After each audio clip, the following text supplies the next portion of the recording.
kata sifat bulan di sini digunakan bersamaan dengan sesuatu yang bercahaya. Seorang Muhammad. Sangatlah jelas Munir tidak berarti pantulan cahaya dalam ayat ini atau di ayat lainnya. Ia berarti bercahaya. Orang-orang pada masa Muhammad memahami bahwa bulan bercahaya dan mereka benar.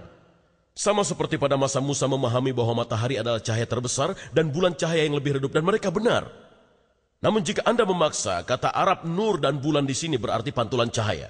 Kemudian berdasarkan penggunaan dari kata-kata ini dalam Al-Quran, Muhammad menyerupai matahari dan Allah menyerupai bulan.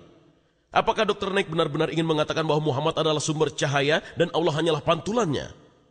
Mengapa hal yang disebut pernyataan ilmiah ini yang tak seorang muslim pun akan dukung jika dia memberi kajian yang salah tentang Al-Qurannya sendiri? Dalam sebuah dialog seperti malam ini sangatlah membuat pembahasan yang jujur hampir tidak mungkin. Mari kita lanjutkan. Dan kita melihat pada perputaran air. Beberapa pengarang Islam menyatakan bahwa Al-Quran menunjukkan pengetahuan prailmiah tentang perputaran air. Apakah perputaran air itu? Dalam slide ini Anda akan melihat 4 langkah. Langkah pertama adalah penguapan. Air mengalir dari laut dan bumi. Langkah kedua, ia menjadi awan. Langkah ketiga, ia menurunkan hujan. Dan keempat, hujan ini menyebabkan tanaman tumbuh. Semuanya terlihat maju ke depan, dan setiap orang tahu 2, 3, dan 4. Bahkan jika mereka tinggal di kota, mereka tahu bahwa awan muncul dan datang hujan, dan bunga mereka tumbuh. Namun bagaimana dengan langkah pertama? Penguapan. Kita tidak dapat melihatnya, sangatlah sulit. Dan Al-Quran tidak mempunyai langkah pertama.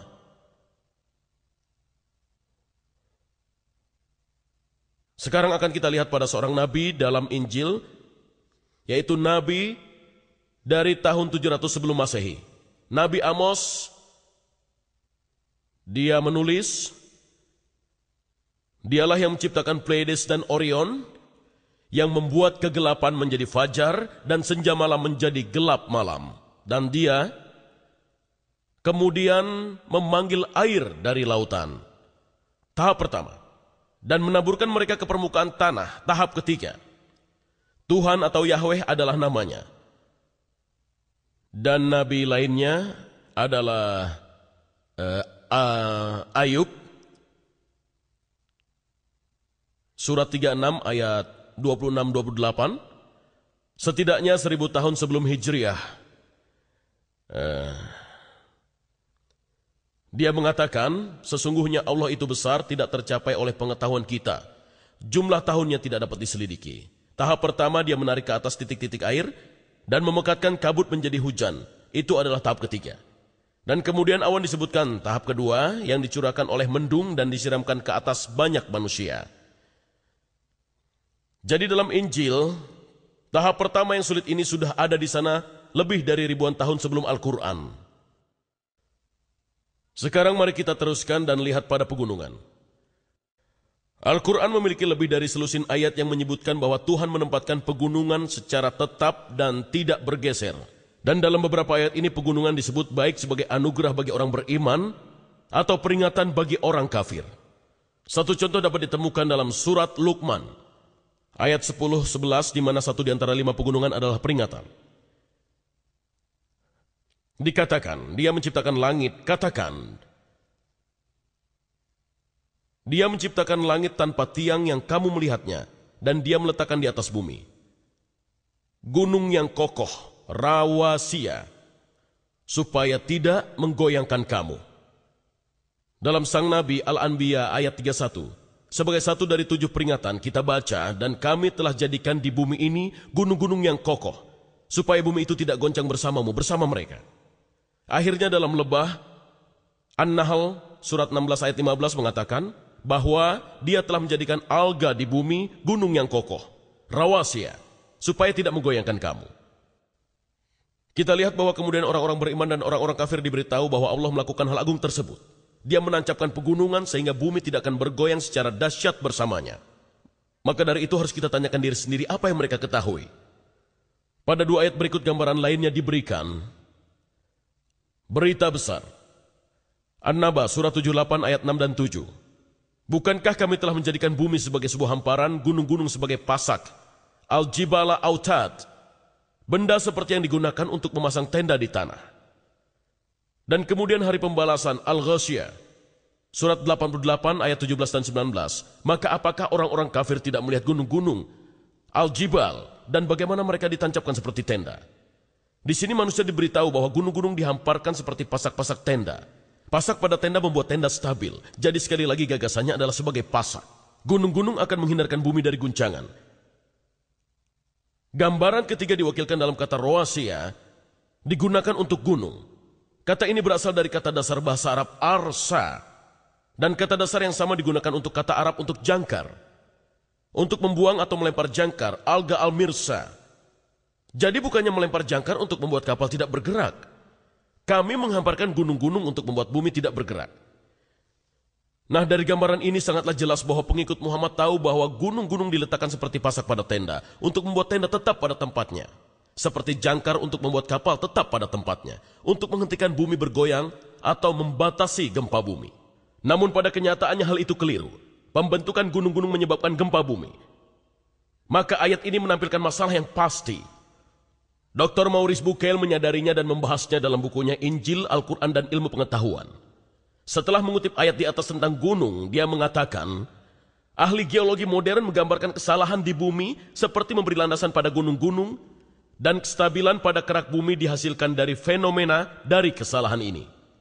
Ketika ditanya tentang hal ini, seorang profesor geologi Dr. David E. Young mengatakan, adalah benar bahwa beberapa pegunungan dibentuk dari lipatan bebatuan dan lipatannya ada yang berukuran besar. Tidak benar bahwa lipatan tersebut membuat kerak bumi stabil. Keberadaan lipatan tersebut sebagai bukti dari ketidakstabilan kerak bumi. Dengan kata lain, pegunungan tidak menghindarkan bumi dari goncangan. Pembentukan mereka justru menyebabkan permukaan bumi menjadi bergoyang. Teori geologi masa kini menyebutkan bahwa pengerasan kerak bumi terjadi karena belahan atau lempengan yang secara perlahan bergerak dengan berhubungan satu sama lainnya. Terkadang lempengannya berpisah, seperti Amerika Utara dan Selatan berpisah dari Eropa dan Afrika Selatan. Dan terkadang mereka bergerak bersamaan, meluncur bersamaan, dan bertubrukan satu sama lain, dan kemudian mereka menyebabkan terjadinya gempa bumi. Sebuah contoh dari jenis pembentukan gunung ini ditemukan di Timur Tengah, tempat terjadinya migrasi bangsa Arab menuju Iran, yang menyebabkan jajaran Zigros di Iran. Pada beberapa tempat di dunia, seperti pada sebuah perjalanan sepanjang jalan, seseorang melihat sisi lembah lapisan badai pasir yang tadinya horizontal ketika mengendap, sekarang menonjol membentuk sebuah sudut. Sehingga sekarang dapat Anda lihat, lapisan badai pasir ini yang pada mulanya berbentuk horizontal, sekarang membentuk sudut 75 derajat. Mereka tertekan di sana oleh gempa bumi karena terbentuknya gunung-gunung. Terkadang lempengannya bertabrakan satu sama lain. Dan juga mulai meluncur. Selama masa ini, kekuatan besar terbentuk. Ketika kekuatan pergeserannya diatasi, bagian dari lempengannya yang menempel condong ke depan, menyebabkan sebuah gelombang kejut dari gempa tikaman, dan kemudian secara tiba-tiba ia menjadi dum seperti ini. Pada sebuah gempa bumi akhir-akhir ini, dihitung bahwa di Cocos Plate, Meksiko, tiba-tiba melompat ke depan sejauh 3 meter.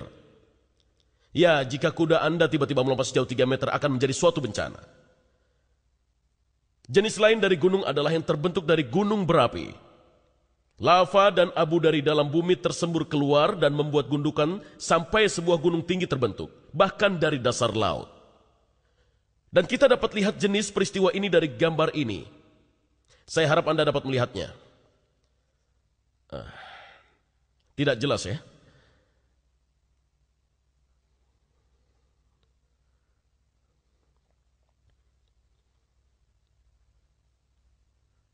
Kerak samudera di sebelah sini, dan kerak benua di sini. Dan kerak lautan bergeser ke bawah kerak benua, dan gunung-gunung ditemukan di sini. Ini adalah gunung berapi, dan ini adalah magma dari batuan-batuan. Naik ke atas melalui gunung berapi, dan ini adalah gunung berapi lainnya dengan magma yang sedang naik ke atas. Dan Anda lihat di sini, ini adalah bagaimana gempa bumi itu terjadi.